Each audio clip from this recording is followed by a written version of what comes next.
आप सभी को मेरा नमस्कार। मैं किशोर कुमार साहू। आप देख रहे हैं इंजीनियरिंग मैकेनिक्स के वीडियो सीरीज़। इस वीडियो सीरीज़ के आज के लेक्चर में हम लोग डिस्कस करेंगे न्यूटन्स लॉ ऑफ मोशन के बारे में।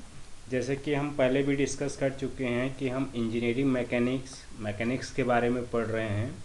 तो मैकेनिक्स में हम फोर्स और फोर्स के इफ़ेक्ट के बारे में डिस्कस करते हैं, स्टडी करते हैं। तो जब भी आप फोर्स और फोर्स के इफ़ेक्ट के बारे में बात करते हैं तो वहाँ पे बहुत सारे लॉ और प्रिंसिपल्स को हम यूज़ करते हैं जब हम फोर्स का इफ़ेक्ट वहाँ पे स्टडी करते हैं।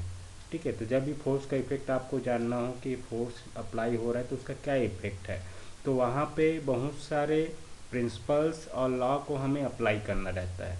तो कौन कौन से बेसिक फंडामेंटल प्रिंसिपल्स है, वैसे तो बहुत सारे प्रिंसिपल और लॉ है, लेकिन हम कुछ फंडामेंटल प्रिंसिपल्स और लॉस के बारे में यहाँ पे स्टडी करेंगे। इसमें से जैसे फर्स्ट लॉ है वो है न्यूटन्स लॉ ऑफ मोशन। उसके बाद न्यूटन्स लॉ ऑफ ग्रेविटेशन है। Principle of physical independence of forces, ये भी एक concept. Principle of transmissibility of forces, triangle law of forces, parallelogram law of forces, polygon law of forces, लामिस theorem. ये कुछ fundamental law और principles है जो हम अप्लाई करते हैं जब हम फोर्स के बारे में बात कर रहे हैं। इसके अलावा और भी बहुत सारे प्रिंसिपल और लॉ है जिसके बारे में आगे हम लोग डिस्कस करेंगे। ठीक है, आज के इस लेक्चर में हम लोग डिस्कस करने वाले हैं न्यूटन्स लॉ ऑफ मोशन के बारे में। ठीक है, तो सबसे पहले बात तो ये सर आइजैक न्यूटन है। ठीक है, जो एक इंग्लिश मैथमेटिशियन है, एक फिजिसिस्ट है, एस्ट्रोनॉमर भी है, राइटर भी है। और ये सर आइजैक न्यूटन ने ही इन फंडामेंटल लॉज को डेवलप किया, डिस्कवर किया, है ना।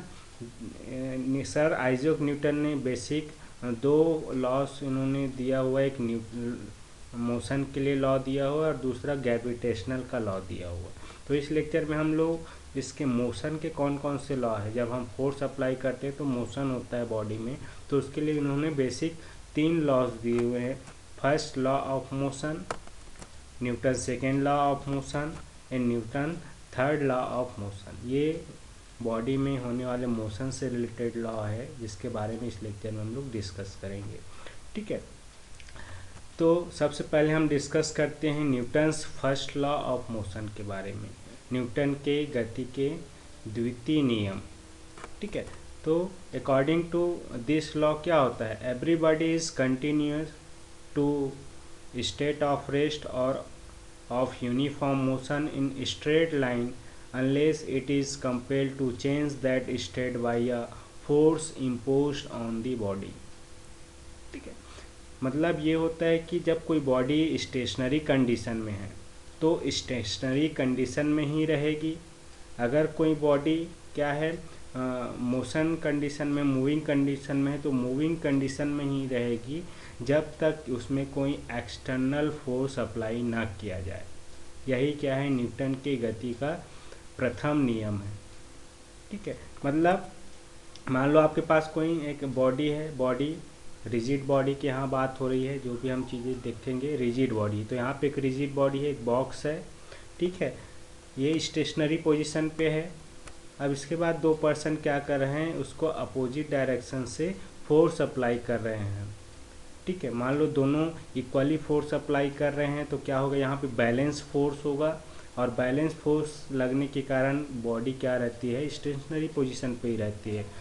अब दोनों क्या करें, अनइक्वल फोर्स अप्लाई करे, है ना, अनइक्वल पुश अप्लाई करे, तो यहाँ पे जिस तरफ अनबैलेंस होगा उस तरफ बॉडी मूव करेगी।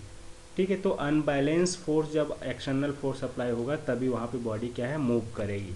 ठीक है, जैसे कि अब दोनों थर्ड कंडीशन में क्या हो रहा है, दोनों एक तरफ से उस रिजिड बॉक्स को पुश कर रहे हैं, तो यहाँ पे क्या हो रहा है, इसमें टोटली एक ही डायरेक्शन में फोर्स अप्लाई हो रहा है, तो यहाँ पे बॉडी क्या करेगी, मूव करने लगेगी। मतलब ये है कि बॉडी अगर स्टेशनरी कंडीशन में है तो उसमें जब तक अनबैलेंस एक्सटर्नल फोर्स अप्लाई नहीं होगा तब तक वो स्टेशनरी कंडीशन में ही रहेगी। यही न्यूटन का पहला नियम है। ठीक है, इस नियम के तहत और क्या है, मान लो एक बॉडी, फुटबॉल आपको दिखाई दे रहा है, स्टेशनरी पोजीशन पे है। इसलिए हमने अपने फुट से किक किया तो ये क्या होगा, मूविंग कंडीशन में आ जाएगा। अब इस मूविंग बॉडी को हमें क्या करना है, रोकना है। तो रोकने के लिए गोलकीपर क्या करेगा, या कोई उसको फोर्स से उसको रोकेगा। जब तक हम फोर्स नहीं अप्लाई करेंगे ये रुकेगा नहीं। तो मूविंग बॉडी है, मान लो ये नेट से जाके टकराई तो नेट क्या करेगा, इस फुटबॉल पे फोर्स अप्लाई करेगा, तब जाके ये फुटबॉल क्या होगी, रुकेगी। ठीक है, मतलब कोई भी बॉडी मूविंग कंडीशन में तो उसको रोकने के लिए आपको फोर्स अप्लाई करना रहता है। ये दोनों चीज़ें क्या हैं, Newton first law of motion के अंदर ही आते हैं। बॉडी स्टेशनरी है तो उसको मूविंग लाने के लिए फोर्स लगाना है, अगर मूविंग कंडीशन में है तो स्टेशनरी कंडीशन में लाने के लिए आपको फोर्स लगाना पड़ेगा। ठीक है, बेसिकली ये जो लॉ है, न्यूटन्स का फर्स्ट लॉ है, वो फोर्स को डिफाइन करता है, फोर्स को परिभाषित करता है। इस लॉ को हम लोग लॉ ऑफ इनर्शिया भी कहते हैं। Newton's first law of motion is also known as law of inertia, जड़त्व का नियम कहलाता है। ठीक है, जैसे इसके कुछ नियम हैं, जैसे आप साइकिल ड्राइव कर रहे हैं, इसका एक फोर्स अप्लाई कर रहे हैं, इसका एक वेलोसिटी है, और उसके सामने कोई ऑब्स्टेकल या कोई रुकावट आ जाती है तो क्या होता है, साइकिल आगे मूव करना स्टार्ट कर देती है, मूव करना स्टार्ट करती है, मतलब फोर्स क्या होता है, अप्लाई करना बंद हो जाता है, और वो फोर्स जो है उसके ड्राइवर पे ट्रांसमिट हो जाता है, और ड्राइवर उसी फोर्स से क्या होता है, उसी वेलोसिटी से आगे मूव करना शुरू कर देती है, तो आप गिर जाएंगे ऐसे सिचुएशन में। एक और एग्जांपल है, जैसे आप कार ड्राइव कर रहे हैं 60 किलोमीटर पर आवर की स्पीड से, सामने एक स्टोन आ गया है जिसकी वजह से गाड़ी क्या हो गई, कार जो है 0 किलोमीटर पर आवर की स्पीड हो गई, मतलब रुक गई है। रुकने से क्या होगा, उसी स्पीड के साथ ड्राइवर क्या होगा, 60 किलोमीटर पर आवर की स्पीड से आगे बढ़ेगा, क्योंकि कार में जो फोर्स था वो 0 हो गया, वही फोर्स ड्राइवर पे ट्रांसमिट हो गया। ठीक है, तो उसी स्पीड के साथ ड्राइवर आगे मूव करेगा, आप आगे की तरफ गिर जाएंगे। इसलिए हमेशा आप सीट बेल्ट लगाइए जब भी आप कार ड्राइव कर रहे हैं। तो ये सभी क्या है, Newton's first law of motion या लॉ ऑफ इनर्शिया के एग्जांपल है। जैसे एरोप्लेन फ्लाई पोजीशन पे है, तो ये फ्लाइंग पोजीशन में क्यों है, क्योंकि उसमें कोई ना कोई फोर्स जो है अप्लाई हो रहा है, बिना फोर्स के कोई भी बॉडी क्या है, मूव नहीं करेगी। ठीक है, तो ये फर्स्ट लॉ ऑफ मोशन है। फर्स्ट लॉ ऑफ मोशन क्या है, बॉडी में जब तक कोई एक्सटर्नल फोर्स नहीं लगाएंगे तब तक वह स्टेशनरी पोजीशन पे ही रहेगी या मूविंग पोजीशन पे ही रहेगी। ठीक है, आगे हम लोग बात करते हैं Newton second law of motion के बारे में। ठीक है, न्यूटन के गति के द्वितीय नियम, अकॉर्डिंग टू दिस लॉ क्या होता है, the next net external force acting in a direction is equal to rate of change in momentum in that direction, है ना। मतलब किसी भी रिजिड बॉडी में लगने वाला नेट एक्सटर्नल फोर्स किसके इक्वल होता है ना, मोमेंटम में चेंज के रेट के बराबर होता है। ठीक है, तो ये क्या होता है, मान लो एक बॉडी है, जैसे सर्कल स्फेरिकल शेप में है, इसमें आप जिसका मास m है, मास हमें पता रहता है, उसमें हम फोर्स लगा रहे हैं F, है ना। तो ये फोर्स लगाने से ये मास क्या है, इसमें मोशन आ रहा है, मोशन आने से इसका एक वेलोसिटी है, और वेलोसिटी है तो इसमें क्या है, एक्सेलरेशन भी होगा, एक्सेलरेट होगी ये बॉडी, और एक्सेलरेशन जिस डायरेक्शन में हम फोर्स अप्लाई कर रहे हैं उसी डायरेक्शन में ही होती है। एक्सेलरेशन का डायरेक्शन फोर्स के डायरेक्शन में ही होता है। ठीक है, तो यहाँ पे जितना भी टोटल फोर्स लगेगा, हमने जो फोर्स अप्लाई किया ये टोटल फोर्स नहीं हो सकता, इसके अलावा और भी फोर्स अप्लाई हो वहाँ पे, तो उन सब चीज़ों को हम ऐड करके नेट फोर्स कैलकुलेट करेंगे। तो ये जो नेट फोर्स होगा वो क्या होगा, rate of change of momentum के होगा, rate of change of momentum. Momentum का मतलब संवेग होता है, मोमेंटम किसके इक्वल टू होता है, मास और वेलोसिटी के मल्टीप्लिकेशन के बराबर होता है। मतलब संवेग बराबर क्या होता है, द्रव्यमान गुणित वेग, है ना। Momentum is equal to mass into velocity. ठीक है, तो यहाँ पे चेंज इन मोमेंटम निकालना है, तो चेंज इन मोमेंटम क्या हो जाएगा, देखिए F क्या है, total force acting on body है, is equal to mv1 minus mv2 by t. mv1 minus mv2 ये क्या है, change in momentum, mass constant है, वेलोसिटी चेंज हो रहा है, पहले वेलोसिटी v1 था, बाद में v2 हो गया, तो ये चेंज इन मोमेंटम है। अब रेट ऑफ चेंज क्या हो गया, अपॉन टाइम कर दिया, टाइम टी टाइम में ये सारी चीज़ें हो रही है, तो रेट ऑफ चेंज हो जाएगा, है ना, दर हमें निकल जाएगा, तो ये rate of change of momentum है, mv1 minus mv2 upon T. ठीक है, यहाँ पे फोर्स एफ क्या है, net force acting in body है न्यूटन में। ठीक है, यहाँ पे आप देखेंगे तो क्या होगा, एम कॉमन निकल जाएगा, बचेगा v1 minus v2 upon T. तो v1 minus v2 upon T क्या है, चेंज इन वेलोसिटी है। ठीक है, विथ पर्टिकुलर टाइम टी में चेंज इन वेलोसिटी है। ठीक है, इसी change in velocity upon time ये क्या कहलाता है, एक्सेलरेशन कहलाता है। तो इस फॉर्मूले को आगे हम लिख सकते हैं, F is equal to M A is the acceleration of body in the direction of net force. जिस डायरेक्शन में नेट फोर्स का डायरेक्शन होगा उसी डायरेक्शन में एक्सेलरेशन का भी डायरेक्शन होगा। नेट फोर्स मैंने बताया था कैसे हम कैलकुलेट करते हैं, है ना, एक ही डायरेक्शन में सभी फोर्स को लेते हैं, है ना, पॉजिटिव एक्स है तो प्लस लेना है, निगेटिव एक्स है तो माइनस, और दोनों को आप ऐड करते हो, है ना, तो ये नेट फोर्स कहलाता है। जैसे हमने पहले भी डिस्कस किया था कैसे नेट फोर्स निकालते, तो नेट फोर्स के इक्वल होगा एम ए, ये एक फॉर्मूला है बेसिकली। ठीक है, तो ये न्यूटन ने ये डेवलप किया हुआ है, तो इस फॉर्मूले से हमें फोर्स का जो यूनिट मिलेगा KG metre per second square है, जो न्यूटन से भी रिप्रेजेंट किया जाता है, KG metre per second square is equal to Newton. ठीक है, ये होता है सेकेंड लॉ ऑफ मोशन। ठीक है, अब ये देखिए यहाँ पे देखते हैं कि देखिए यहाँ पे एक बॉक्स है, इसका एक मास कांस्टेंट मास है एम है ना, और इसको दो लोग क्या कर रहे हैं, पुश कर रहे हैं, एक लड़की है एक लड़का है। तो लड़का क्या है, ज़्यादा फोर्स अप्लाई कर रहा है, लड़की कम फोर्स अप्लाई कर रही है। ठीक है, दोनों एक ही डायरेक्शन में है, तो यहाँ पे नेट फोर्स क्या हो जाएगा, दोनों इंडिविजुअल फोर्स ऐड हो जाएगा, तो ये नेट फोर्स होगा एफ, है ना, और ये मास है, तो यहाँ पे कुछ एक्सेलरेशन से ये मूव करेगा। ठीक है, यहाँ पे क्या है, नेट फोर्स है, और यहाँ पे मास कांस्टेंट है, और ये एक्सेलरेशन है। ठीक है, जो भी एक्सेलरेशन है, और यही अब सेकंड कंडीशन क्या है, जो लड़की है वो अपोजिट डायरेक्शन से पुश करना स्टार्ट करती है, वही बॉक्स है, मास कांस्टेंट है, लेकिन आप देखेंगे कि अब लड़की क्या है, अपोजिट डायरेक्शन से पुश कर रही है, तो यहाँ पे लगने वाला नेट फोर्स क्या हो जाएगा, कम हो जाएगा पहले के कंपैरिजन में। इस बॉक्स में लगने वाला फोर्स में ज़्यादा फोर्स लगेगा, और इस बॉक्स में लगने वाला फोर्स क्या होगा, कम होगा। नेट फोर्स की बात हो रही है, नेट फोर्स राइट डायरेक्शन में ये मूव होगा, तो उसी डायरेक्शन में नेट फोर्स आएगा। तो हम दोनों में कंपेयर करें तो किस कंडीशन में बॉडी ज़्यादा एक्सेलरेट करेगी, एक्सेलरेट मतलब किस में ज़्यादा वेलोसिटी होगा, है ना, पहले वाले कंडीशन में क्या होगा, ज़्यादा एक्सेलरेशन होगा, क्योंकि इसमें ज़्यादा फोर्स लग रहा है, मास कांस्टेंट है, इसमें कम फोर्स लग रहा है, तो इसमें कम वेलोसिटी या एक्सेलरेशन होगा। तो इससे हमें ये पता चलता है कि जो एक्सेलरेशन है किसी बॉडी में, एक्सेलरेशन जो हो रहा है ना, वेलोसिटी जो उत्पन्न हो रहा है वो किसके प्रोपोर्शनल है, फोर्स के प्रोपोर्शनल है। Acceleration is proportional to force, मतलब जितना ज़्यादा फोर्स अप्लाई करेंगे उतना ज़्यादा एक्सेलरेशन होगा।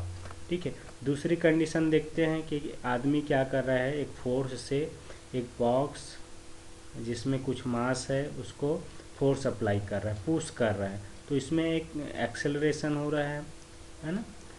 मान लो ये फोर्स क्या है, कांस्टेंट है ना, हमने क्या किया, मास को वेरी कर दिया, मास को हमने ज़्यादा मास वहाँ पे ज़्यादा बॉक्स बढ़ा दिए, है ना, और उतना ही फोर्स अप्लाई कर रहे हैं, तो पहले के कंपैरिजन में क्या होगा, यहाँ पे एक्सेलरेशन कम हो जाएगा।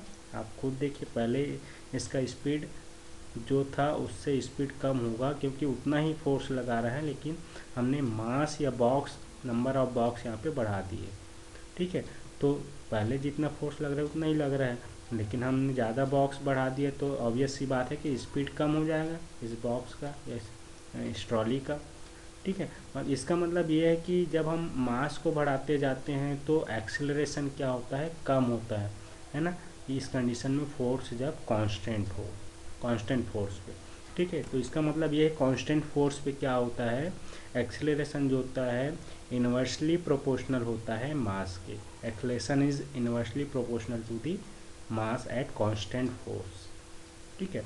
तो यही क्या है, सेकेंड लॉ ऑफ मोशन है ना, न्यूटन का सेकेंड लॉ ऑफ मोशन है।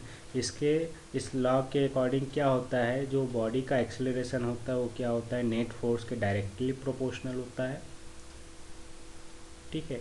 और ये क्या होता है, जो उसमें एक्सेलरेशन हो रहा है वो मास के क्या होता है, इन्वर्सली प्रोपोर्शनल होता है। और यहाँ पे जो भी फोर्स है वो नेट फोर्स की बात हो रही है ना, इस चीज़ को ध्यान रखना। तो इस फोर्स से हमें क्या मिलता है, बेसिकली इस लॉ से हमें फोर्स की एक वैल्यू मिल जाती है, क्वांटिटेटिव वैल्यू, इस फॉर्मूले से F = ma। तो इस लॉ से, सेकेंड लॉ ऑफ मोशन से हमें फोर्स की क्वांटिटेटिव वैल्यू मिल जाती है न्यूटन में, ठीक है। आई होप कि न्यूटन का गति का द्वितीय जो नियम है वो आपको समझ में आया होगा। आगे हम बात करते हैं Newton third law of motion के बारे में, ठीक है। न्यूटन के गति के तीसरा नियम, ठीक है। तो बहुत ही आसान है, पहले भी आप पढ़ चुके हैं। क्या होता है, to every action force there is equal and opposite reaction force according to this law, है ना। इसको हम दूसरे वर्ड में और बोल सकते हैं, the force of action and reaction between two bodies are equal in magnitude and opposite in direction. मतलब आप कोई भी एक्शन का मतलब है कोई भी हम फोर्स, एक्शनल फोर्स अप्लाई कर रहे हैं किसी भी रिजिड बॉडी पे। यहाँ पे बॉडी क्या होनी चाहिए, रिजिड होनी चाहिए। जो भी चीज़ें हम देख रहे हैं यहाँ पे रिजिड बॉडी की बात हो रही है। तो किसी भी रिजिड बॉडी में हम एक्सटर्नल फोर्स अप्लाई कर रहे हैं, वो क्या है, एक्शन है। तो एक्शन करने से उसके अपोजिट हमें क्या मिलता है, रिएक्शन मिलता है, और उतना ही मैग्नीट्यूड में। मान लो यहाँ पे एक बॉल रखी हुई है ये फ्लोर पे, और ये बॉल का कुछ वेट है। तो वेट इसके सेंटर ऑफ मास पे जी है, सेंटर ऑफ मास जी से नीचे के तरफ डब्लू इसका वेट एक्ट करेगा। डब्लू वेट हमेशा डाउनवर्ड एक्ट करता है अर्थ की तरफ। तो ये डब्लू होगा, और डब्लू फोर्स है, एक्सटर्नल फोर्स है, एक्शन है। तो ये अर्थ लेवल पे क्या होगा, ये जो फ्लोर सरफेस है उस वेट के अपोजिट और उस वेट के बराबर ही एक रिएक्शन फोर्स अप्लाई करता है। तो यही क्या है, थर्ड लॉ ऑफ मोशन है ना। Every action force there is equal and opposite reaction force, है ना। अगर कोई भी एक्शन एक्ट कर रहा है तो वहाँ पे रिएक्शन फोर्स आएगा ही, और ये रिएक्शन फोर्स हमेशा एक्शन के अपोजिट डायरेक्शन में होगा और एक्शन के बराबर मैग्नीट्यूड में होगा, ठीक है। कुछ एग्जांपल है, जैसे आपके पास एक वॉल है, दीवार है, ठीक है। दीवार, घर की जो दीवार है, यहाँ पे आप क्या कर रहे हैं, ऐसे हाथ से धक्का दे रहे हैं, फोर्स अप्लाई कर रहे हैं, एक्शन कर रहे हैं, और आपके पैर में मान लो रोलर लगी हुई है ना। तो जैसे आप फोर्स अप्लाई करेंगे, हमें देखना है कि फोर्स के एक्शन के अपोजिट रिएक्शन लगता है कि नहीं लगता है। इसको हम प्रैक्टिकली कर रहे हैं। तो आप पैरों में रोलर अप लगा लीजिए और दीवार को धक्का लगाइए, तो क्या होगा, दीवार में कोई मूवमेंट नहीं हो रहा है, क्योंकि दीवार क्या है, रिजिड बॉडी है। तो जैसे ही आप फोर्स अप्लाई करेंगे, आप क्या होंगे, पीछे की तरफ मूव करने लगेंगे। इसका मतलब क्या है कि दीवार पे हम फोर्स अप्लाई कर रहे हैं, तो दीवार भी हम पे एक रिएक्शन फोर्स अप्लाई कर रही है, जिसकी वजह से हम पीछे क्या कर रहे हैं, मूव कर रहे हैं। देखिए, ये प्रैक्टिकली आप कर सकते हैं। दीवार हम पे भी रिएक्शन फोर्स अप्लाई करता है जब हम उसमें एक्शन फोर्स अप्लाई करते हैं। तो दो बॉडी के बीच में ये चीज़ें होती है जो एक दूसरे से कांटेक्ट हो और रिजिड बॉडी हो, ठीक है। कुछ एग्जांपल और देख सकते हैं, जैसे रॉकेट लॉन्च कर रहे हो, है ना। तो रॉकेट में जो गैस फ्यूल होती है उसको हम हीट कर कंबस करते हैं, तो हॉट गैस जो है नोजल से बाहर निकलती है ना।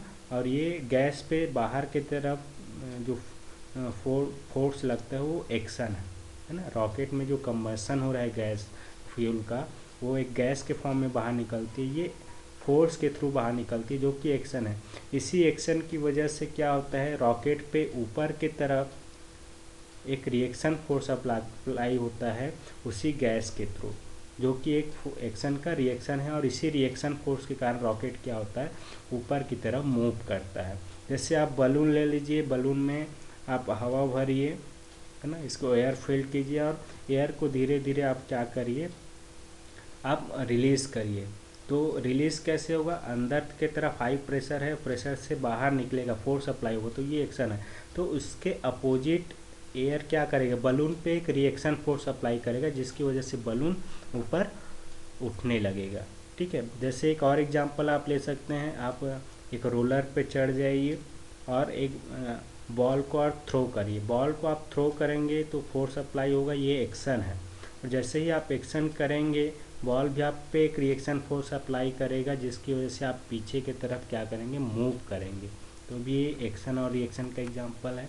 बहुत सारे एग्जांपल है, जैसे आप नाव में चढ़े हैं, आप नाव से नीचे उतर रहे हैं, तो एक्शन है ना, ये एक्शन होगा। आप नीचे उतर रहे हैं तो उसके अपोजिट आप क्या करोगे, नाव पे एक रिएक्शन फोर्स अप्लाई करोगे, जिसकी वजह से नाव पीछे की तरफ मूव करने लगती है। तो ये एक्शन रिएक्शन का एग्जांपल है। आई होप कि न्यूटन का जो लॉ ऑफ मोशन है वो आपको क्लियर हुआ होगा। इस लेक्चर में इतना ही। Thank you for watching this video, keep smiling.